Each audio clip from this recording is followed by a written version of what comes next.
Olá! Hoje eu vou falar um pouco sobre o conceito de contagem e soma e como esse processo se dá na cabeça da criança que sai da educação infantil, vai para o primeiro ano e precisa começar a ter as noções das contas básicas, que são de multiplicação, divisão, adição e subtração, mas eu vou falar só da adição. O meu vídeo vai ser individual, eu vou fazer sozinha, então só terei eu no vídeo mesmo, tá bom?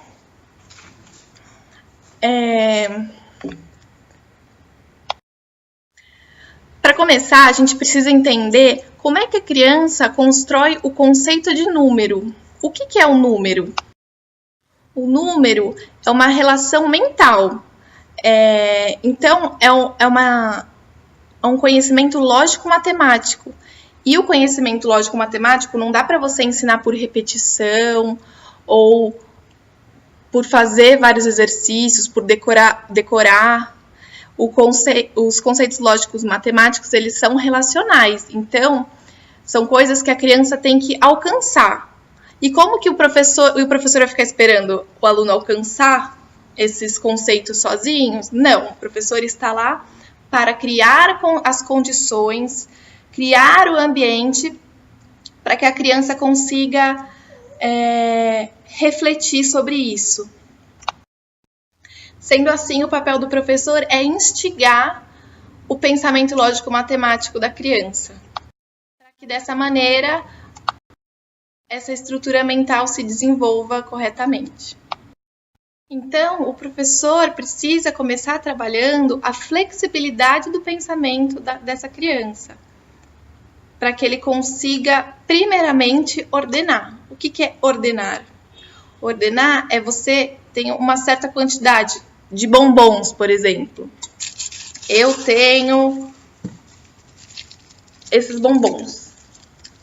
Para a criança se organizar mentalmente, ela precisa entender que para contar, ela precisa separar, ordená-los, um ao lado do outro, para ela poder, de repente, contar 1, 2 e vai separando para ela saber o que ela já contou, o que ela ainda não contou. Após ela alcançar essa ordenação, a criança precisa, então, alcançar o conceito de incluir, a inclusão. Então, o número 1, o bombom número 1 é o bombom número 1. O bombom número 2 é só o bombom número 2? Ou o bombom número 2 significa que tem um bombom antes dele?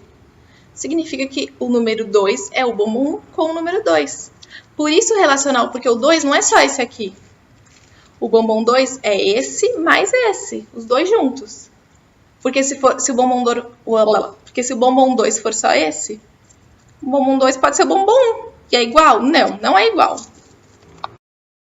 Sabendo, então, ordenar e incluir, a criança conseguiu construir o conceito numérico, o conceito do que é o número. Então, quando a criança conseguir estabelecer uma relação entre os objetos e entender que cada bombom, cada objeto só pode ser contado uma vez, ela está progredindo. Para fazer isso, no momento da contagem, a criança precisa sentir a necessidade de colocar esses bombons numa certa ordem. Assim, depois que ela ordenou, ela vai conseguir contar apenas uma vez e aí estabelecer a relação de 1, 2, 3, 4 e não contar 1, 2, 3, várias vezes o mesmo objeto. Então, ela ordenou e incluiu. Quando ela começou a entender que o bombom 2 é os dois juntos e não só um. A criança que ordena e inclui é a criança que conta, é a criança que construiu o conceito numérico, o conceito a inclusão hierárquica de classe. Mas como que eu posso trabalhar isso na minha sala de aula? Como que eu posso ajudar a criar esse ambiente propício à criança alcançar essa relação. Então, eu posso começar a estabelecer relação entre os objetos da classe, qual é mais alto, qual é mais baixo, qual é maior, qual é menor, qual é a diferença entre eles, qual as cores, o tamanho do cabelo, quantos olhos a gente tem, quantos dedos a gente tem, e esse tipo de coisa para a criança conseguir quantificar os objetos também. Então, ela precisa estabelecer relações entre objetos, quantificar objetos e trabalhar em grupo e trocar esse tipo de ideia com os colegas para que eles se desequilibrem mentalmente, desequilibrem o cognitivo deles e discutam com os colegas, cada um defendendo a sua ideia.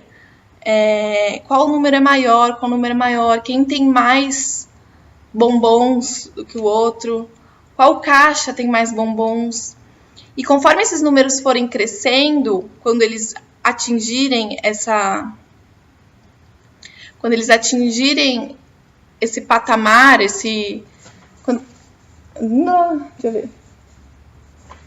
quando eles conseguirem entender mentalmente o que é contar, a gente pode ir aumentando esses números. E como, por exemplo, uma coleção. A gente pode combinar com eles, então, que a nossa classe vai fazer uma coleção de tampinha. Uma coleção de bombom não vai dar porque a professora vai comer. Mas uma coleção de tampinhas a gente pode fazer. Então, quem achar tampinha em casa, quem tiver tampinha em casa, traz para a escola. E aí a gente começa a contar quantas tampinhas a gente já tem na nossa coleção. Nossa, olha quantas tampinhas a gente já tem na nossa coleção. Vamos contar? E aí, conforme esse número vai crescendo, vai ficando difícil de contar de um em um.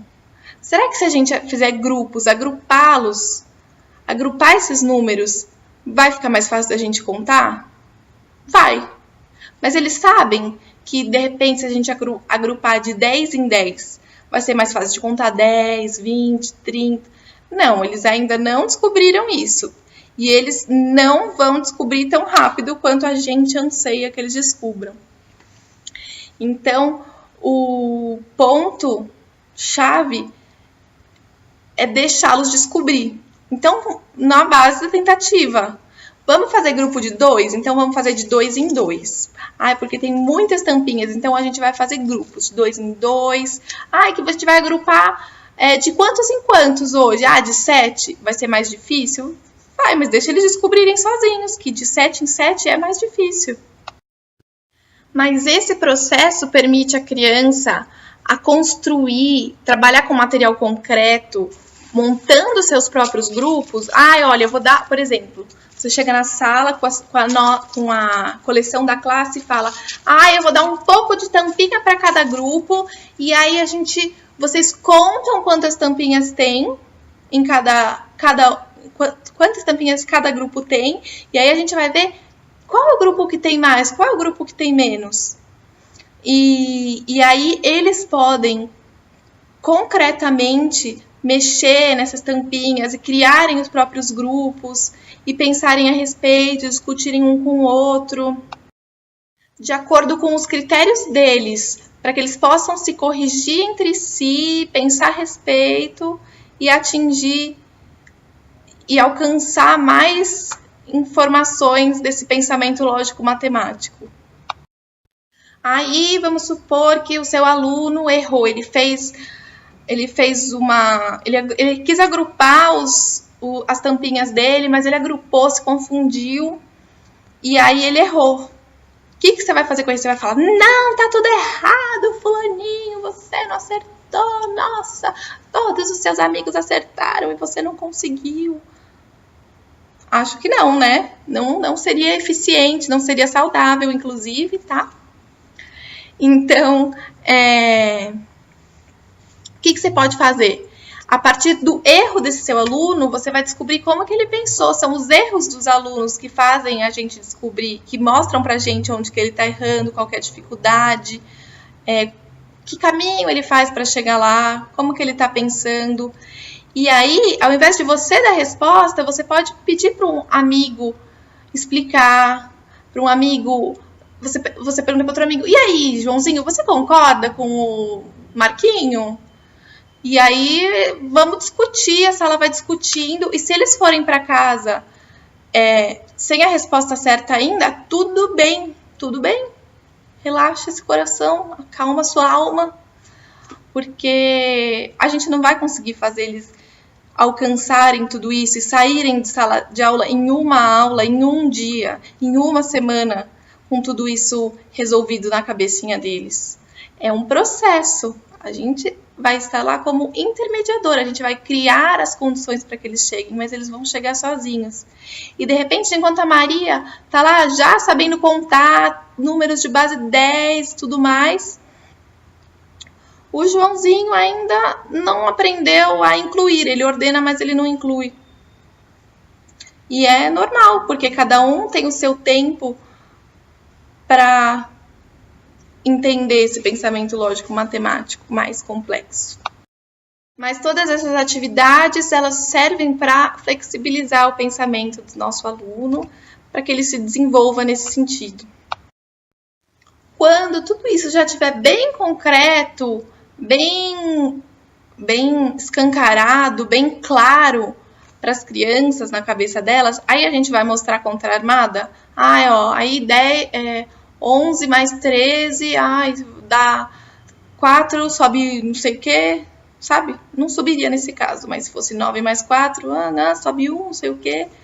E aí a gente mecaniza esse processo que foi tão explorado e tão bem trabalhado com eles, aí a gente vai mecanizar apresentando logo a conta armada? Não vamos. A conta armada a gente deixa mais para frente. Por enquanto, a gente trabalha apresentando situações problema. Para que a criança pense a esse respeito, pense na compreensão do enunciado também, tá? Compreensão do enunciado, que é também bastante delicado. E aí, no espaço que ela tem para resolver o problema, ela não vai resolver com a conta armada ainda, porque a gente não apresentou. Então, ela vai pensar do jeito dela. 10 mais 19, será que ela poderia pensar 10 mais 9, porque fica fácil para ela juntar os números de base 10 e depois só colocar o 9 na unidade? Talvez. E então, a gente vai apresentando situações problema para que eles mostrem a maneira com a qual eles estão pensando, para que eles pensem a respeito desse problema também, interpretem o enunciado, ao invés de dar para eles arme e efetue. Arme e efetue não vai ser saudável para o desenvolvimento lógico-matemático, vai ser saudável para o desenvolvimento de uma fórmula. Ele vai guardar a fórmula da adição na cabeça dele. Mas talvez ele não entenda o processo do sobe e desce número, tá? E aí, de repente, então, ele vai começar a fazer a resolução de problemas do jeito dele. O jeito dele não vai ser a conta armada, o jeito dele talvez seja fatoração. Ele vai abrir o número. Então, o 19 vira 10 mais 9. Ou então ele junta primeiro as unidades. 24 mais 26, ele junta o 4 com 6, que dá 10. Aí depois 20 mais 20, 40. 40 mais 10, 50. E aí ele vai entendendo todo esse processo dentro das possibilidades que ele tem. Minha cachorrinha. E é isso. Eu falei um pouco de soma, do conceito de contagem, de número.